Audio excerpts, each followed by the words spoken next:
Hello everyone and welcome to a new video from Your Overwatch. I'm Eddie the Chump and today we're returning to the series where we interact with some of the comments you guys leave us on our videos. We're always grateful for the feedback you leave us and it provides us with the opportunity to address some very interesting topics for discussion. By the reaction to the last video, you guys seem to enjoy it too, so we thought now would be a good time to jump back in. This week we'll be looking at some misconceptions that aren't necessarily about the individual that expressed them, but are perhaps a bit more emblematic of larger schools of thought regarding Overwatch and how it plays. The first topic I'm going to address is represented by these comments from Dragon Hitman, Akanichi and Cataclysmic. In them, they essentially say in different ways that the game balancing is making tanking and support jobs much harder and much less fun to play, while also pandering to DPS players. I think that's largely in reaction to the Reaper buff, but also things like the nerfing of armor and the buffing of certain types of damage like spread and rapid fire against it. Now this will lead us on an odyssey of epic proportions, as many of the later topics are directly related to this kind of thinking, but let's start where it's appropriate, right here at the beginning. I totally get why some of these changes might make tank players or the supports trying to keep them up a little bit nervous, and 1v1, sure, anything with armor is now going to be a smidge more exploitable. But if you think supports and tanks are bad heroes, have you tried playing all of them at once? Because that's what the pros do. And it's not a survival instinct, like they're huddling together for warmth and protection from the DPS wolves at the door. Actually, scrap that. It's exactly like that, and it turns out they're pretty good at it. Goat's comp can feel useless at lower ranks because team play is poor at that level, but really all that takes to improve is knowing what you personally should do when your teammate tries to do something,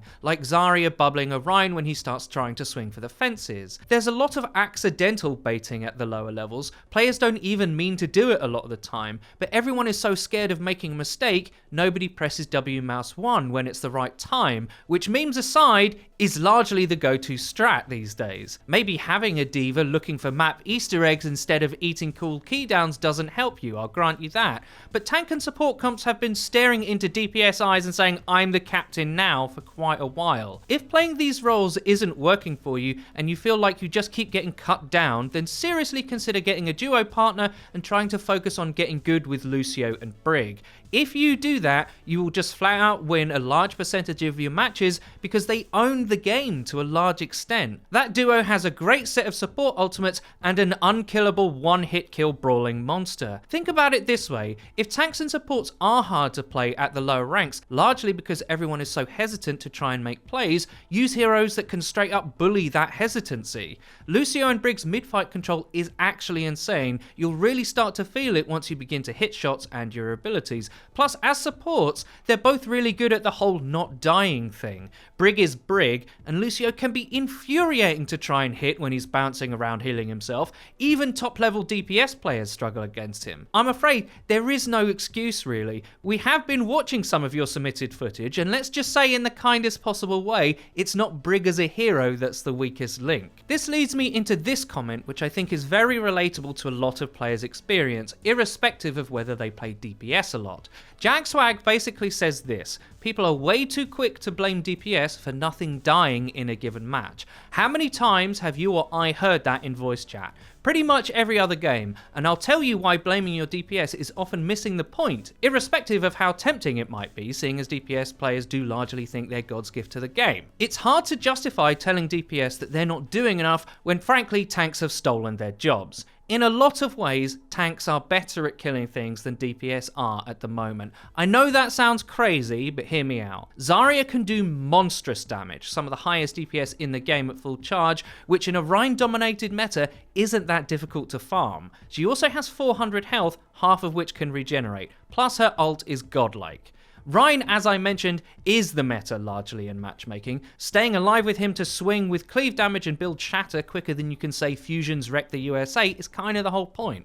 Also, name me a DPS or any squishy actually that D.Va cannot duel, isolate and delete. Now imagine all three of those heroes together coming at you. It's terrifying. Perhaps if you do want to chastise your DPS for something, they probably deserve it, let's be real, it should be, hey, why are you not playing another tank or support? Then stuff will really start to die. Zen's a DPS anyway, in everything but name. Ana and Lucio can kill things too, and at lower ranks, you will drive that enemy Genji to madness with Moira. So much so that we've previously previously had to talk about that very subject. If you're playing tank or support in your matches and nothing is dying, a good place to start is asking yourself, am I hitting my abilities? Am I making the best use of my ultimate value? Tanks can get kills of their own outright. Their ultimates also lead to more kills. The more that you do from that role, the easier your DPS teammates will find their jobs, as suddenly there's room to breathe and hit their shots.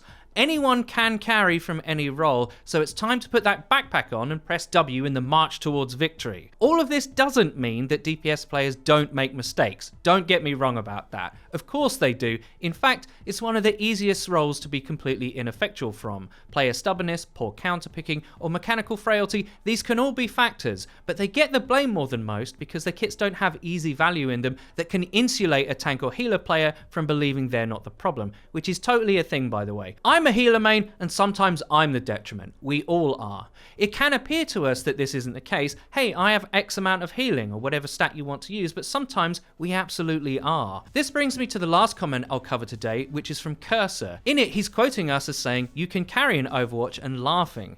Okay, I understand why a lot of players think that hard carrying isn't possible, seeing as we ourselves make such a big deal of the team aspects of Overwatch. However, let's have a few thought experiments. If it's true that virtually all of the heroes in the game have big value abilities in their kits, which they absolutely do, how is it also true that these big value abilities can't carry a match or a team fight? If you sleep an enemy main tank and you roll over that team because of that, you've just carried as Ana. If you trance at precisely the right time as Zen to flip a fight's momentum, or if you anti-nade 5 enemies as they push into you, or even if you use defense matrix to eat a value ult like Grav, you could have just carried. The truth is, there are so many interactions in Overwatch from moment to moment that can utterly make the difference between winning and losing. The idea that you as a single individual cannot carry is utterly erroneous. When we lose, it does often come down to the fact that our enemies hit more of their abilities than we did, and crucially, at the right times. It is possible to do nothing all game and then hit one vital ability which completely turns a match. Just as true is that you can be doing your job admirably for seemingly forever,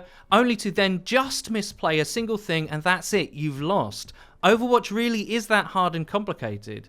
I also think when people imagine the term carry, what they see in their mind's eye is single-handedly kill everything and win 1v6. Well, that might be rare, sure, but I've got another thought experiment for you. If you don't think you can carry, try to imagine what effect you would have on a match if you were suddenly placed in 1-2 ranks below your current placing. Say you're a Plat Genji. What do you think would happen if you played against Silvers? You'd destroy them for sure. Now, to carry in your accurately ranked matches, try and imagine what a player in the next tier above you would do in your place, because that is what it will take for you to rank up. It's not that we can't carry in Overwatch, it's that we must in order to progress.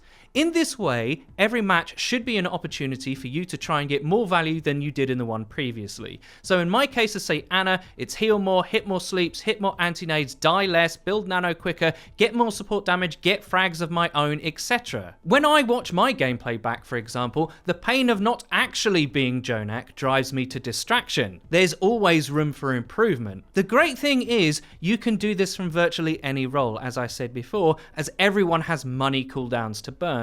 In a funny way, to carry, all you have to do is throw slightly less. There are exploitable mistakes everywhere in virtually every ranked match. That's why when we say, get kills don't die, or to put it another way, make less mistakes and punish your opponents for theirs, we really mean it. Believe me, I've been in plenty of matches where all my main tank has done is not die for free and not waste their shield so that they had it at the right time, and our team has crushed our opponents because their tank is doing the complete opposite. Carrying in Overwatch happens all the time, from moment to moment, cooldown to cooldown. It doesn't serve anybody to think otherwise, I'm afraid. And that's about it for today's video, guys. I hope you enjoyed it. If you did, please don't forget to leave us a rating, as it lets us know that you enjoy this kind of video. Also, please add more of that feedback in the comment section down below. If you never want to miss another video of ours again, please click the bell icon next to the subscribe button on our channel to join the notification squad. You'll be in great company.